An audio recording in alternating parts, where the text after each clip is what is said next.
To some people, they are just grey plastic cartridges. To me, they are time capsules. They are the smell of Saturday mornings, the sound of blowing into a slot, and the feeling of defeating Ganon for the first time.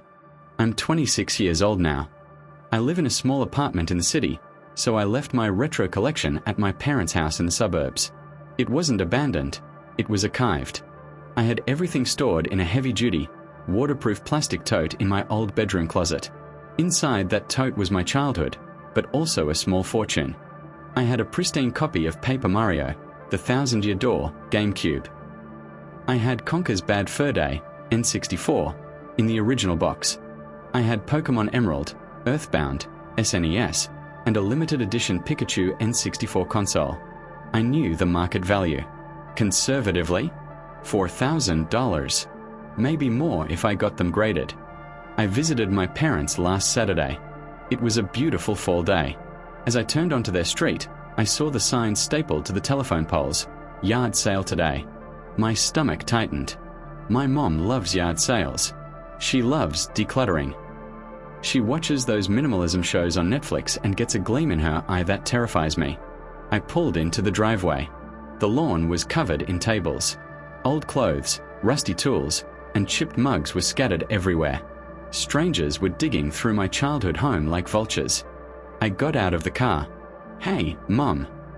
Mom was sitting at a folding table with a cash box, looking triumphant. Uni. Look at this turnout. We've already made $200. That's great, I said, scanning the tables nervously. I didn't see my stuff. Hey, you didn't go into my closet, did you? Oh, I did a little cleaning, she beamed. Your father and I are thinking of turning your room into a gym. We needed the space. My heart hammered against my ribs. The space? Mom, where is the blue tote? The heavy one. The one with all those old tapes and wires? She asked. They aren't tapes, I said, my voice rising. They are video games. Vintage games. Where are they? She gestured vaguely to the empty patch of grass near the driveway. Oh, you just missed it. A very nice man was here about 20 minutes ago. He bought the whole box. I felt the blood drain from my face. I felt dizzy. You sold the box? The whole box?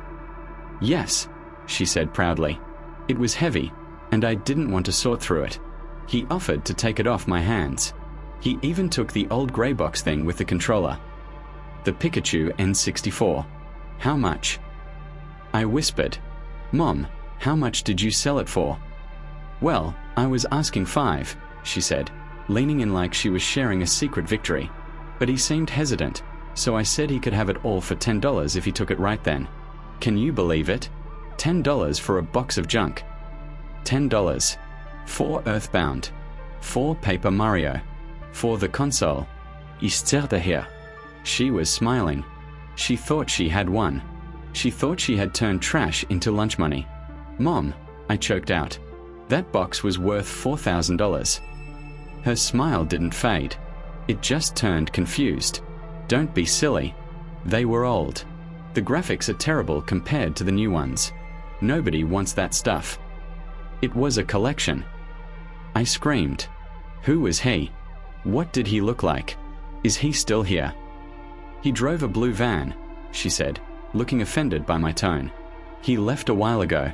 Really, OP, you shouldn't be so attached to material things. It's just plastic. I turned and ran to the street.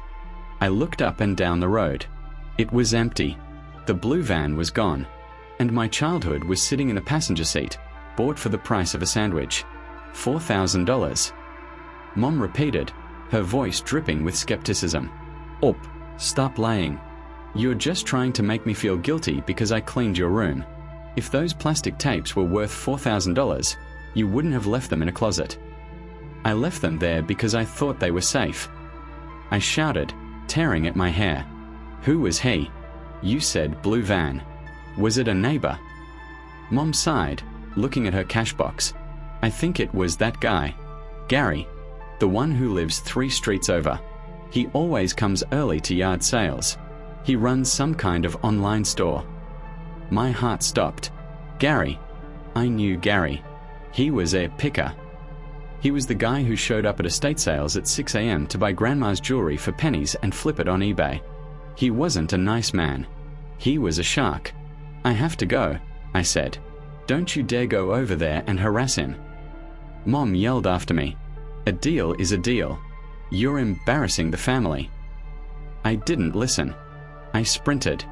I ran 3 blocks, my lungs burning, until I saw the blue van parked in a driveway. The garage door was open. Gary was there.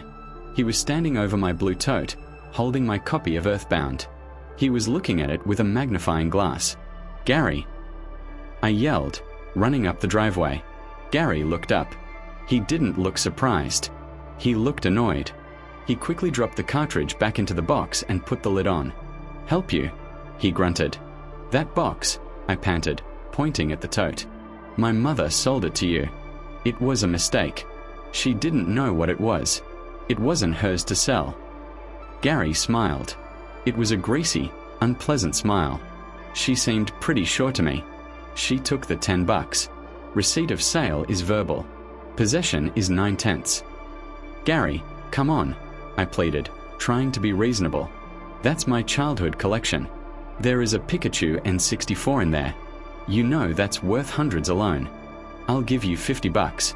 That's a 400% profit for 5 minutes of work. Just give it back." $50. Gary laughed. He leaned against the tote possessively. "Kid, I saw the Conker box. I saw the Paper Mario. I know exactly what this is. This is a gold mine. I'm going to part this out for $5,000, easy."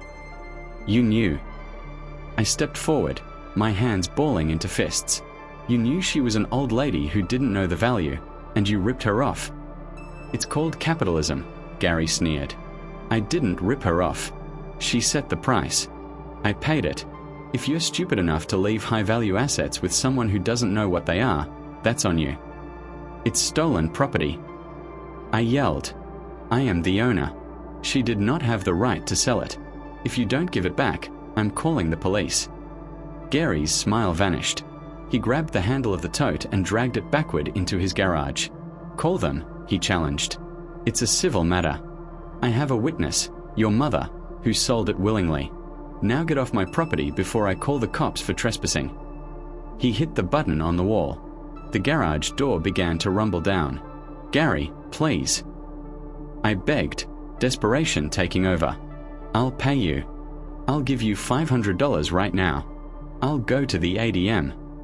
"Not for sale," Gary said as the door lowered, hiding my collection from view. "Check my eBay store next week. Maybe you can win the auction." The door slammed shut. I stood in the driveway, staring at the white metal door. I could hear him inside, locking the door to the house. He had my games. He knew what they were, and he was going to sell them piece by piece to strangers on the internet. I walked back to my parents' house. My mom was counting quarters. "Did you get your toys back?" she asked casually. "No," I said, my voice dead. "He knows what they're worth. He's keeping them." "Well, good for him," Mom said. "He was a savvy shopper. Maybe you should learn a lesson from him about spotting value." I looked at her. I looked at the $10 bill she had sitting on the table. "You're right," I said quietly. "I should learn a lesson." I pulled out my phone. I wasn't calling the police. Gary was right. They would call it a civil dispute. But I knew something about Gary that the police would be interested in. And I knew something about my mom's yard sale that the HOA would be very interested in. It was time to stop playing games.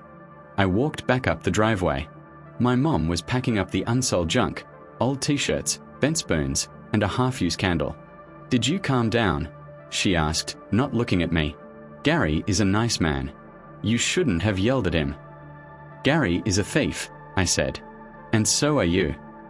"Excuse me." Mom stood up, her face flushing red. "I am your mother. How dare you call me a thief? I was cleaning my house." "It was my property," I said, pulling out my phone. "And since you sold it without my permission, and since Gary refuses to return it, you are liable for the replacement cost." I opened a spreadsheet app. I had catalogued my collection years ago. I quickly pulled up the current market values on price charting and eBay. Earthbound, SNS, boxed, $1,800. Pikachu N64 console, $450. Paper Mario, GameCube, $120. Pokemon Emerald, GBA, $180. Conker's Bad Fur Day, N64, boxed, $300. The list went on. The total came to $4,150. Here is the bill, I said, turning the phone screen toward her. You owe me $4,150. Mom squinted at the screen. Then she laughed. It was a nervous, high-pitched laugh. You're joking. You expect me to pay $4,000 for video games? I sold them for $10. That's the market value. That's the stolen value, I corrected. If you sold Dad's car for $1, you'd still owe him the value of the car. You have 30 days to pay me, Mom, or I'm filing a police report for theft and taking you to small claims court. Mom's face crumpled. You would sue your own mother? Over toys? They aren't toys, I said, my voice steady. They were an investment, and you liquidated it to buy lunch. She burst into tears. I don't have $4,000. Your father and I are on a fixed income. We are trying to save money. That's why we had the yard sale. How can you be so cruel? Cruel is selling my childhood for $10 and telling me to get over it, I said. The revenge on Gary. I didn't stop there. I knew Gary ran his business out of his garage. I also knew he didn't report his cash flips to the IRS, and he certainly didn't have a business license to operate a retail store in a residential zone. I reported him to the city for operating an unlicensed business. I reported him to the HOA for running a commercial enterprise. I tipped off the IRS about his cash-only estate sale flipping business. 3 weeks later, I drove by Gary's house.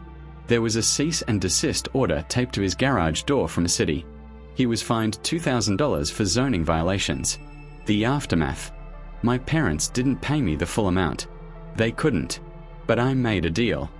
I took the keys to the vintage Mustang my dad had sitting in the garage, a project car he never finished. It was worth about $5,000 in its current state. This is mine now, I told them. Consider the debt settled. Dad was furious, but he knew I had the paperwork ready for the lawsuit. He signed the title over. I sold the Mustang a week later for $5,500. I used the money to buy a new copy of Earthbound and a sealed Paper Mario. I don't visit my parents much anymore, and when I do, I bring my collection with me in the car. I don't leave anything behind, not even a toothbrush, because in my family, cleaning is just a synonym for robbing, and I'm done being the victim.